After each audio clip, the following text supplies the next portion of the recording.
Olá, bem-vindo ao Momento Arbitragem. No programa de hoje, nós vamos falar sobre as políticas de conciliação e mediação definidas pelo CNJ. E para isso, vamos entrevistar a presidente da Comissão de Acesso à Justiça e Cidadania responsável por essas políticas. Fica aqui comigo e confira.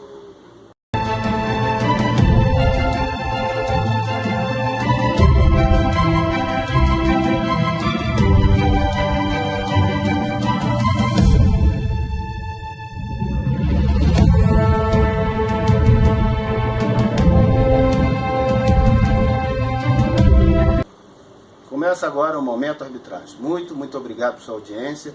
Sou Asdrubal Júnior.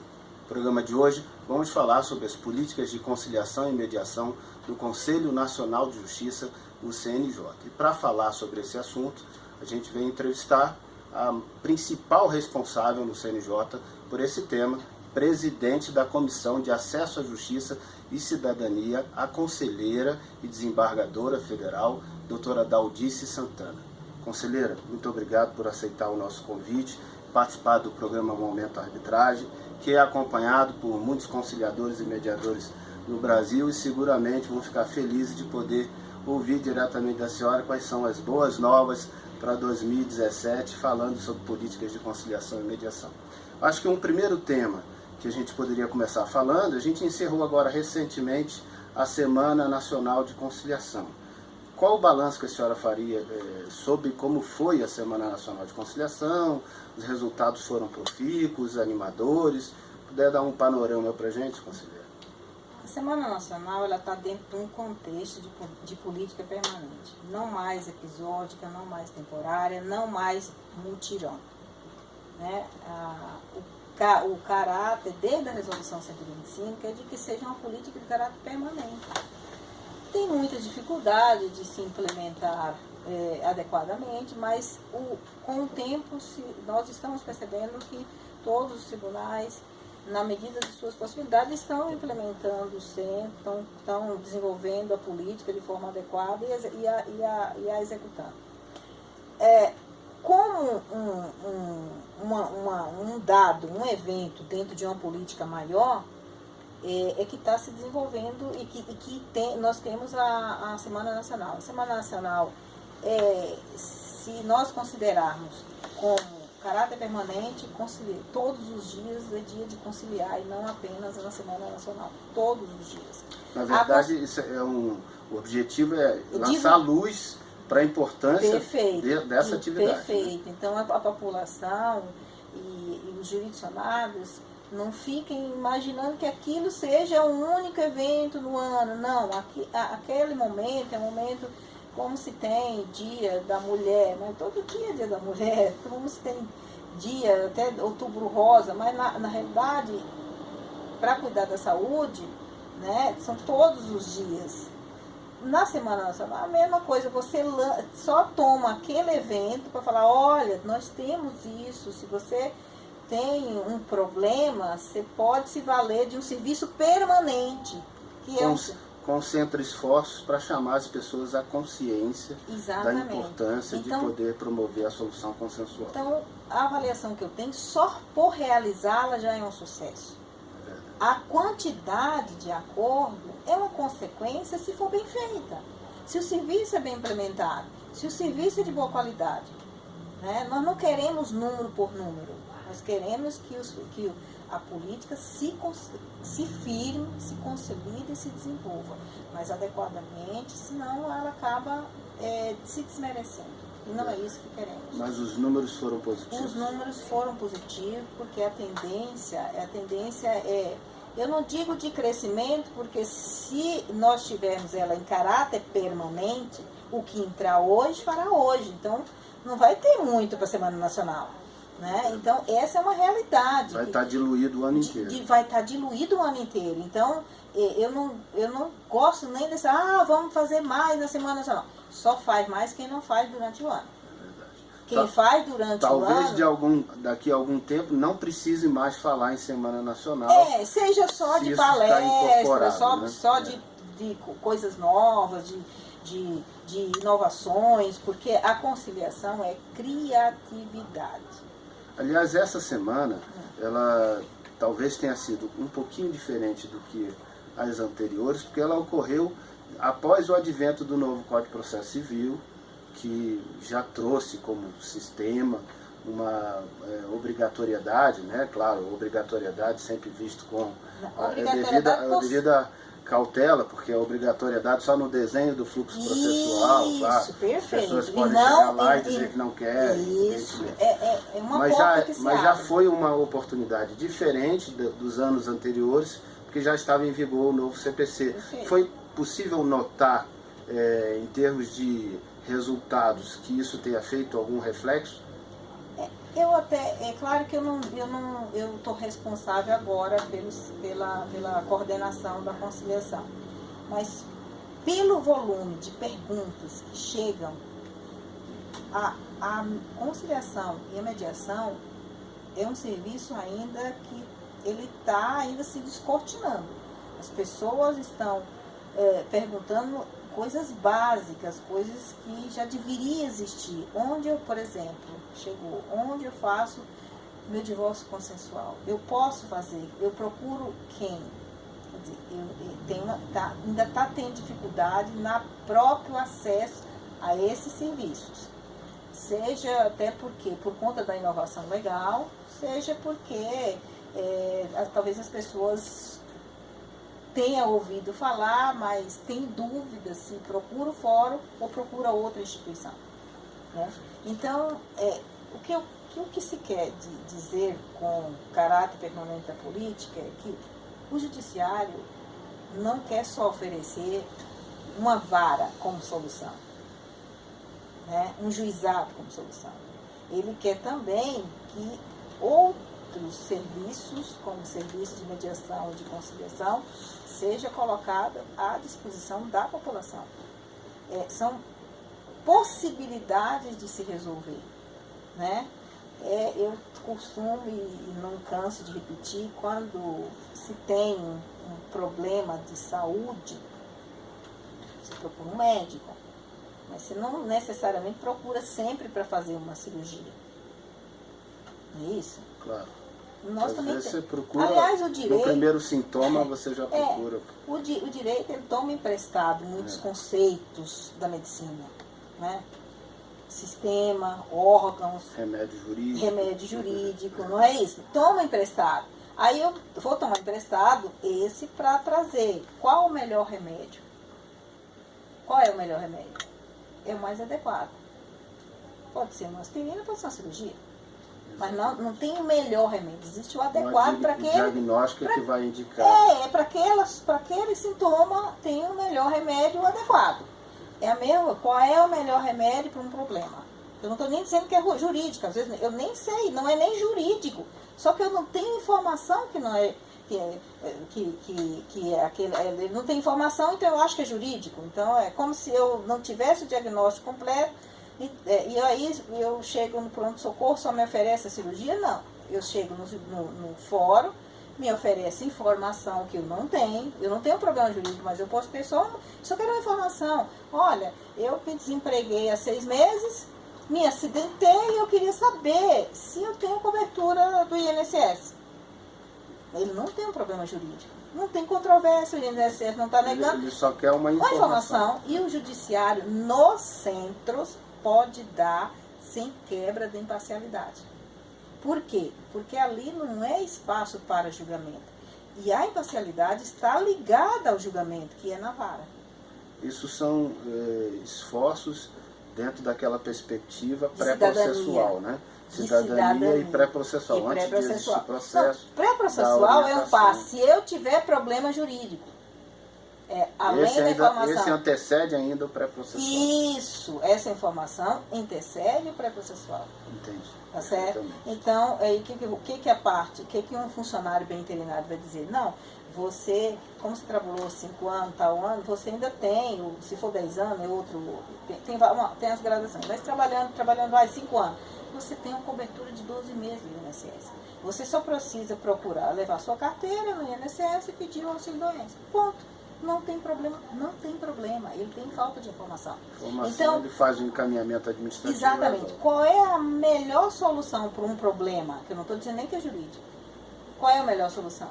O adequado. Você só precisa de informação, você só precisa do pré-processual, aqui só sentença. Porque aqui realmente só o juiz julgando vai te dizer. Perfeitamente. Vamos falar um pouquinho agora, conselheira, sobre o processual, especificamente sobre o processual.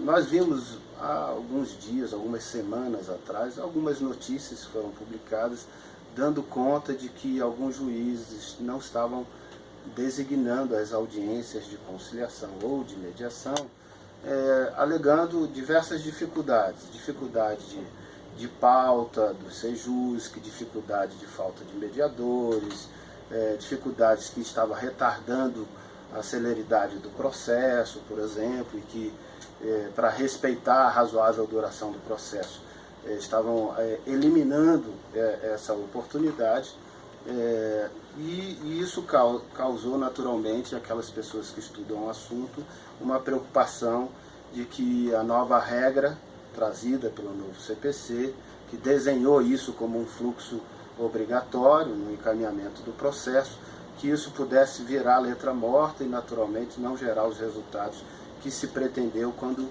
desenhou-se o novo fluxo processual.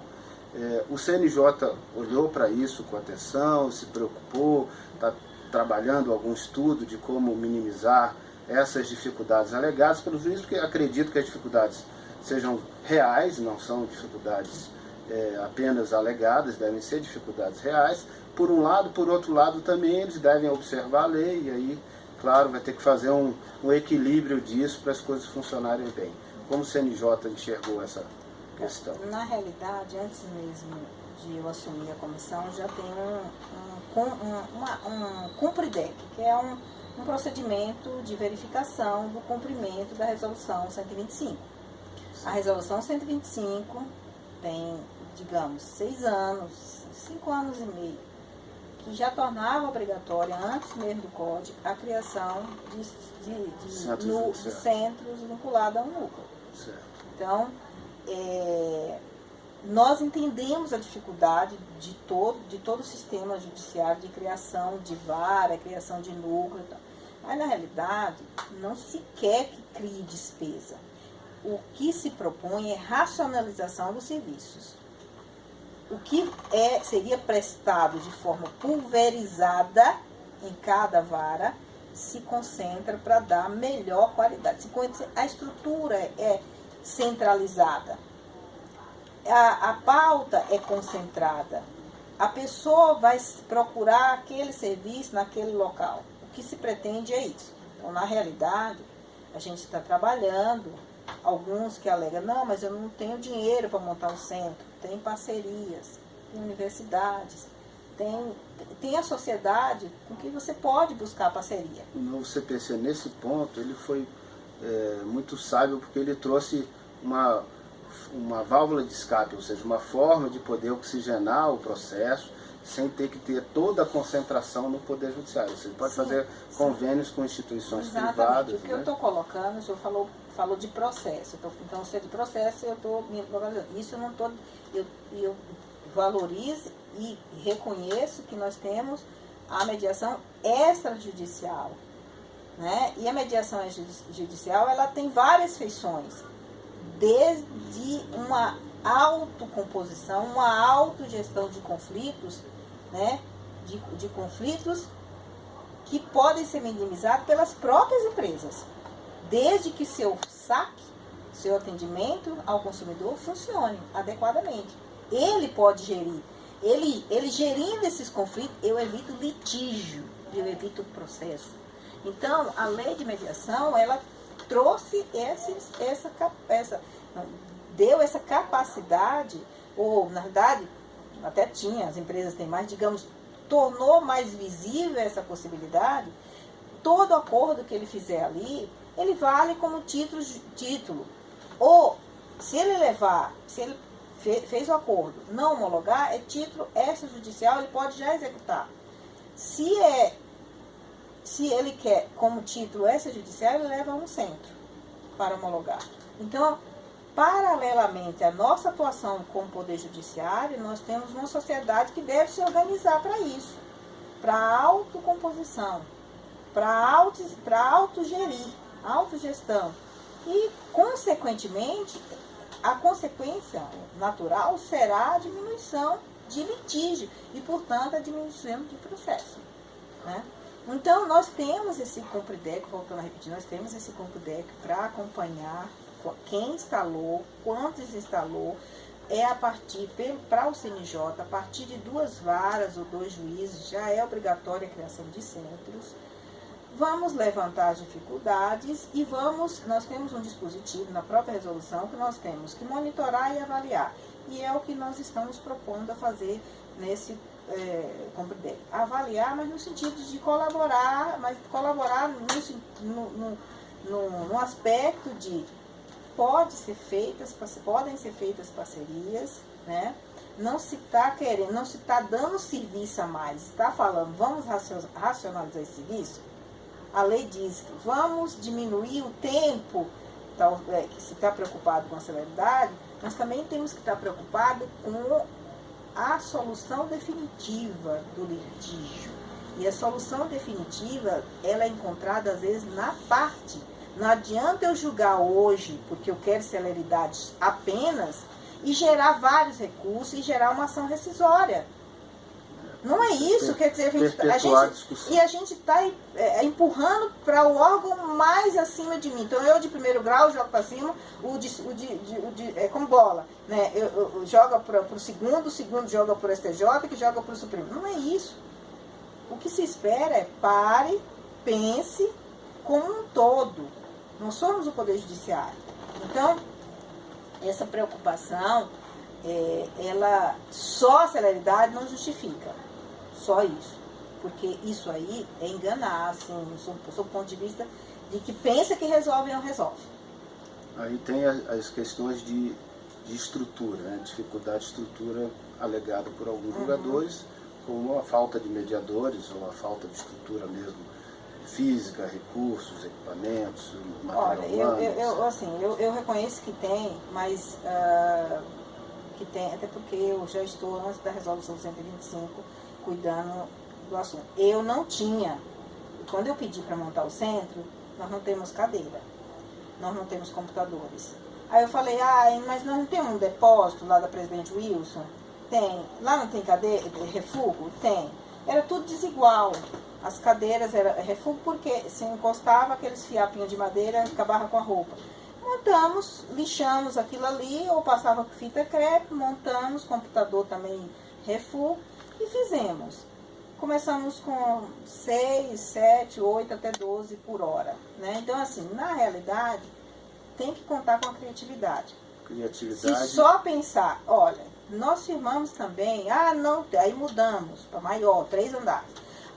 Então, a Caixa, eu sou federal, a Caixa utilizava o centro. Caixa, você vai dar as cadeiras e vai dar as mesas. Os conselhos profissionais, eu não tenho computador. Os senhores trazem o seu computador para fazermos, nós vamos dar um ambiente, vamos dar os conciliadores, o senhor traz o material para a autocomposição. Então, assim, eu sei que tem dificuldade, sim, né? Sobretudo porque é novo. E aí parece que você está tirando de alguém para dar outro. Sempre quando se cria uma estrutura. Não é isso. Na realidade, eu estou racionalizando. Eu vou aproveitar melhor os servidores, vou aproveitar melhor para construir esse espaço, né? Mas eu vou ser sincera, a boa vontade e a criatividade se faz, e nós temos exemplo no Brasil inteiro. Plenamente, conselheira. Nós temos Precisa colocar isso como algo mais importante e dar o prêmio conciliar uma legal relevância para isso. É um reflexo de que temos juízes absolutamente devotados. Há profissionais que, diante da incumbência, se livram dela, fazem. E tem outros que se dedicam a ela, fazem e faz mais. Faz acontecer. E faz acontecer. Exato. E o prêmio Conciliar Legal que a gente tem recebido, e algumas manifestações aqui, demonstram isso. Tem muitos juízes que valorizam. Às vezes a gente pega só um detalhe que um juiz falou que não vai fazer. E aí torna notícia. E às vezes eu posso dizer o seguinte, tem dificuldade, mas a gente vai superar. Vai superar. Então a visão é otimista, não dá para se render a essas primeiras notícias de dificuldade. Talvez eu seja a pessoa errada que esteja falando, porque eu já comecei antes mesmo do movimento e acredito. Eu acredito muito, assim, embora eu advogue que a melhor decisão é adequada, e às vezes a decisão é a adequada, é a da parte, não do juiz, que é um terceiro que vai dar, né? Eu gosto da decisão da parte, porque eu sei que ela é definitiva. Eu gosto. Não é que eu vou sempre trabalhar por isso, mas eu gosto mais da dela, porque a minha eu sempre será? Porque eu decido... Porque quando ela constrói, ela também tem uma sensação de justiça maior. Que ela vai dizer quanto eu posso pagar, que hora eu posso pagar, quanto eu posso pagar. E tem um detalhe, na decisão judicial eu estou adstrita ao limite do pedido. Eu não posso dar menos nem mais. É o que ela pediu. Na mediação, na conciliação, a parte pode virar do avesso o que ela quiser, que é a autonomia das vontades. Só não pode violar a lei. Mas ela pode ampliar o pedido, fazer lá no norte para o daqui homologar. Ela pode fazer em qualquer centro. Ela nem precisa, que eu já fiz em São Paulo para homologar no Paraná. Então, como é que eu não ofereça isso, essa opção para a parte? Devolve a ela o que ela pode fazer, o que ela pode construir. A construção, a gente sempre fala, buscar partícipe para uma solução. E o melhor partícipe é a parte. É ela que está sentindo a dor, ela que sabe pesar ali, né, qual é o interesse maior dela. Qual é o seu interesse? Ela vai dizer. E ela vai dizer num ambiente que não prejudique se tiver de ser julgado o seu processo, a sua demanda. Vamos falar agora de um outro ponto que eu sempre recebo perguntas sobre esse assunto. Há uma certa inquietação entre os conciliadores e mediadores sobre uma definição efetiva de um parâmetro mínimo de remuneração dos conciliadores e mediadores. A lei de mediação, agora em dezembro, final de dezembro, completa 1 ano de vigência. O novo Código de Processo Civil já deve estar aí uns 9 meses, mais ou menos, de vigência. E ambos estão estabelecidos que haverá uma definição de um parâmetro mínimo a ser fixado pelo CNJ para poder ter a remuneração dos mediadores, e com base nesse parâmetro os tribunais de justiça vão fixar suas tabelas. A gente sabe que alguns tribunais já se anteciparam e já fixaram, eventualmente com o risco de ter que rever isso mais à frente, a depender do que ficar definido aquilo pelo CNJ. Lembro que alguns meses atrás uma comissão elaborou uma proposta que ia ser discutida no CNJ. Como está isso? Avançou? Recuou? Como está essa situação da definição da remuneração de mediadores? O sistema reconhece que o material, o protagonista da mediação e da conciliação é o mediador e o conciliador. E para isso ele tem que estar bem capacitado, bem treinado e remunerado. E remunerado. Isso dignamente. Remunerado, como todo profissional. Claro. Remunerado, né? Bom, há efetivamente já até processo, já, digamos assim, precisa só ser submetido a plenário, que foi da relatoria do conselheiro Emanuel. Então, assim, já foi feito o estudo, o que falta é passar pelo plenário.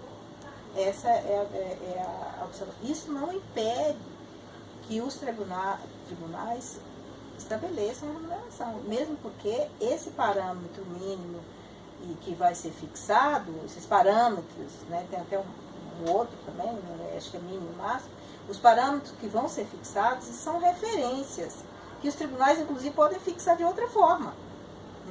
Até porque os tribunais têm autonomia, né, autogoverno para poder estabelecer. Então, a falta de regulamentação do CNJ não é impeditivo para que os tribunais construam a sua própria política de remuneração. dentro, evidentemente, da sua capacidade, né? Mas eu espero que assim, que o ano que vem seja, não temos mais parte esse ano, que entre porque o estudo já está, a não ser que devolva para outro estudo, mas o estudo já foi feito. E você tem a expectativa de que seja nas primeiras sessões do ano, isso?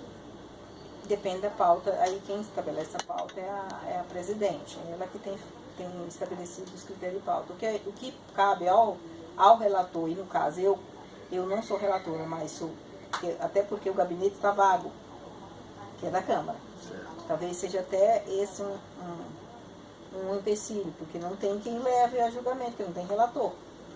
Entendi. Entendeu? O que me caberia era colocar, chamar atenção para isso, né? Eu acho que precisa seria, isso. porque aí até fazendo o meu próprio testemunho, pelo contato muito intenso que a gente tem com mediadores e conciliadores em todo o Brasil. Existe uma inquietação enorme em relação a esse assunto. Parece que alguns tribunais ainda estão também tateando em termos de definir essa política, porque temem definir uma política e depois precisar logo a seguir rever a partir do que o CNJ definir, e aí não querem dar um passo para frente para depois ter que dar outros para trás, e acabam adiando. E essa falta de definição, de clareza, acaba diminuindo o número de pessoas que se interessem em fazer essa atuação e que poderiam ser realmente extremamente úteis para a justiça, não embaraçar o fluxo dos processos por falta de profissionais que se dediquem a isso. Então há uma urgência, sim, há uma inquietação muito grande. Se tiver como agilizar, tenho certeza que todos vão aplaudir, porque estão esperando ansiosamente por isso. Eu compreendo a preocupação e, de certa forma, a inquietação de quem quer se profissionalizar, porque na realidade é uma profissão. Agora que se estabelece que é uma profissão de pessoas que vão auxiliar em composições, na sua grande maioria, como auxiliar do Poder Judiciário, né? Outros fora, em câmaras privadas. Mas essa remuneração é pertinente àquele trabalho feito em juízo, né? Que seria feito em processos judiciais ou pré-processuais dentro de um sejus. Bom, o que eu posso dizer é que não está, esse é um trabalho que já foi feito, que precisa só apenas complementar. E esse complemento, como quem... Talvez a redistribuição para uma outra relatoria. Não sei se teria, porque, afinal de contas, nós temos, já está vago há um certo tempo, mas eu acredito que a Câmara deve solucionar isso de imediato. O que tem ocorrido não é a redistribuição, não vi. Até porque eu já tive casos que eu substituí e foi substituída. Os casos urgentes são encaminhados para o substituto eventual. Regimental. Isso, regimental. Então, como isso, em tese, não é, embora seja prioritário, mas não é urgente em termos de perecimento de direito. Eu acredito que não vai haver essa não é caso de redistribuição, nem caso de remeter para o regimental. O que se pode colocar assim que se tome posse, que venha assumir, que ele encaminhe, peça pauta para a prioridade. Então, eu até tinha dito que quem faz a pauta seria da presidente, mas nesse caso não é nem por conta, não é a condução da pauta pela presidência, é simplesmente uma questão de ausência de relatoria. Perfeito. Conselheiro. Ausência temporária, né? Claro. Outro ponto para a gente poder, já estamos aproximando aqui do fim da nossa entrevista, outro ponto para a gente poder comentar brevemente é sobre a formação de mediadores. Existe também um certo engarrafamento de pessoas interessadas em participar dos cursos, das oportunidades de formação, porque são em geral oferecidas pelos tribunais estaduais, com instrutores formados aqui pelo CNJ, e normalmente as vagas ofertadas acabam não sendo suficientes para uma demanda de pessoas que têm interesse por um lado e por outro lado que serão provavelmente importantes e necessárias para poder fazer frente a esse volume de processos que precisarão passar por esse procedimento. Existe algum pensamento, alguma perspectiva de tentar multiplicar os esforços para essa formação, de repente delegando um pouquinho mais, conveniando um pouquinho mais instituições privadas que possam fazer esse curso e naturalmente conseguir acelerar um pouco esse processo? Olha, na realidade, nós temos a lei que prevê que a Infam seria a autoridade para credenciar e os tribunais também, né? Então, o CNJ, ele estabeleceu a política, mas o desenvolvimento e a execução é dos tribunais, inclusive a capacitação é dos tribunais, continua sendo tribunais.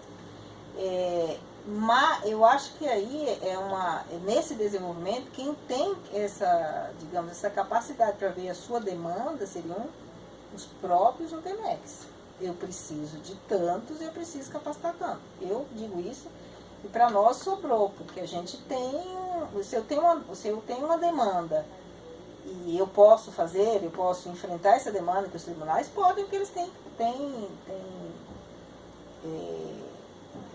normalmente tem pessoas já formadas pelo CNJ para multiplicar.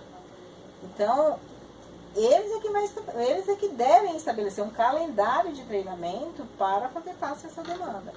A questão do credenciamento é aí com a Infam, porque a lei de mediação atribuiu a ela o credenciamento ou os tribunais. Mas quem vai dizer isso são os tribunais. O CNJ só estabeleceu os parâmetros curriculares, não a própria capacitação em si, são dos tribunais ou da Infam, dentro do credenciamento. Poder pode credenciar, mas isso aí é uma atribuição de outros órgãos ou do próprio tribunal. O rural montou a estrutura, tem que capacitar. E, aliás, tem que ter até antes, para poder, quando montar a estrutura, em termos de funcionamento, eu ter o profissional adequado. Eu reconheço que a justiça depende desses profissionais para desenvolver essa política. E a observação que o CNJ vai fazer, como a senhora acabou de relatar, pode, quem sabe, lá na frente até sugerir a possibilidade de definição de metas também em relação a isso, para poder estimular que se acelere esse processo no âmbito dos tribunais. A Justiça Federal e, salvo engano, a Justiça do Trabalho fixaram metas de conciliação mínimo. Meta mínima. Que podem ser uma alavanca para que Exatamente. A estadual, pelo que eu entendi, eles disseram, vai ser minha rotina. Então, eu acho que eu tenho que acreditar. Né? Isso foi estabelecido no Encontro Nacional. Então, eu acredito, nós temos metas que, a meta 1, a meta 2, elas estão sendo cumpridas com regularidade e será outra que será cumprida também. Né? Todos nós queremos, na realidade, prestar um bom serviço. Estamos todos aqui preocupados em que as coisas aconteçam bem.